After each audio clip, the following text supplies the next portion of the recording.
Hey family, I have got a lot to update you on this week, and so might need 4 minutes of your time instead of 3.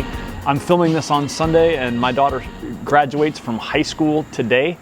Man, that's significant. She was 4 years old when we planted Corumdale Church, and so a lot of God's faithfulness in the rearview mirror in our lives and in our church's history.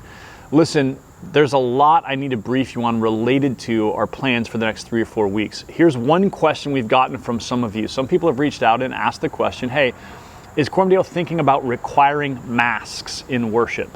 Obviously, that's becoming a lot more common. A lot of stores are requiring that. We'll see what the city requires in the week to come.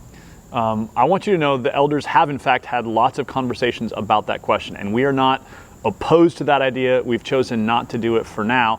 And the simple reason for that is because what we are already doing seems to be working really well. So the ways we've approached social distancing in our worship service and capping our attendance and all of those kinds of things is working really well. And so we don't see a need to do something above and beyond that at this point. But I want you to know that conversation has been happening and is happening because some of you have asked that, and I appreciate the question. I realize that we're in a moment where everybody's wondering, how do we have the best practices right now to approach COVID? And so know that those conversations are being had, and we're not ignoring that question. We are choosing to take it kind of a month at a time as we go forward. Now, a couple important dates that I need on your calendar. First of all, next Sunday, August 2nd, we're making a change in how we do our live stream. Okay, so to this point, we've sort of live streamed as much as we can. We've done the 9 o'clock service and the 11 o'clock service because we felt like, hey, we want to make as many options as possible. Starting the first Sunday of August, next Sunday, we're only going to live stream the 9 a.m. service, okay? We're doing that on purpose because I actually want to restrict and limit our options. So if you're joining us from live stream, I just want you to have to, be in front of your computer or your screen at 9 a.m. and set that time aside. We don't want to be a church that's trying to multiply options in a way that sort of increases our consumerism. We just want to be simple and do things as simply as we can. And so we're going to live stream 9 a.m. only starting next Sunday. So if you're joining us on live stream, make sure you have that on your calendar, 9 a.m. service only from now on. I want you to look ahead on your calendar now to August 16th. That's a few Sundays away. 3 things are happening on August 16th. Number 1, we're starting a new series in the book of Ecclesiastes, which I've already mentioned and I'm excited about. Number 2, we're going to begin the reopening of Corumdale Kids. And I know a lot of you are like, yes, that means I can come back to church. Because some of you, it has nothing to do with COVID. It just has to do with the fact that you have a 2-year-old and you're a little worried about how in the world you bring your 2-year-old into a church service with you. And so here's the good news. We're going to start a small and phased reopening of Corumdale Kids. And so on August 16th, the nursery, the toddlers, and the 2-year-old classrooms will be open. Now, that assumes that we have the volunteers to staff them, and so if you're a volunteer, you've probably already heard from Kelly reaching out to you and saying, hey, can we count on you again to serve in kids? What you need to know about that is that the volunteers in kids will have to wear masks because I don't trust toddlers to social distance, and you shouldn't either. So for kids ministry, masks will be required for the adults, just to keep you safe and keep the kids safe.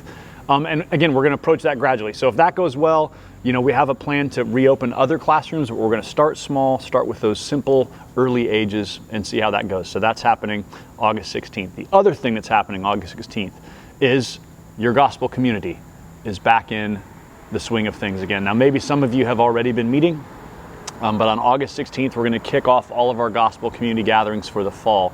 And here's what I want you to hear.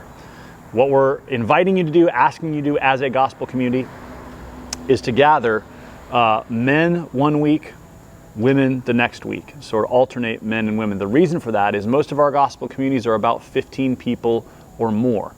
And for some of us, because of the number of people we're talking about and the confined spaces that we're in, living rooms and kitchens and those kinds of things, there's just some concerns about, is it wise to gather everyone together? If you want to do that, you are welcome to. If everybody in your gospel community feels good about that, then go for it.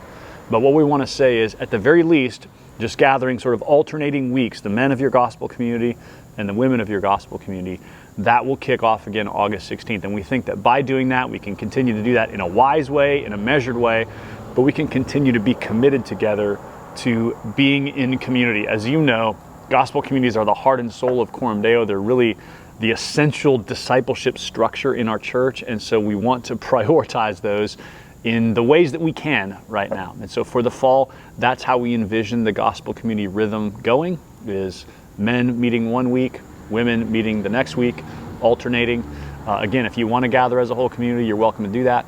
But we want to ask at least that you'd commit to gathering in those alternating patterns, all right? So that all begins August 16th, and we will be providing content for you to think about and discuss. But again, the essence of those groups is prayer, scripture, seeking the Lord together, and growing in our apprehension and application of the gospel of Jesus. All right, so that's a lot of info: masks, Cordova Kids, gospel communities, all of that stuff. I hope that gives you a clear picture of the next 4 weeks or so. Thanks for all the ways that you have engaged and are engaged in staying connected as a church. I love you, and I'll see you next Sunday for another weekly update.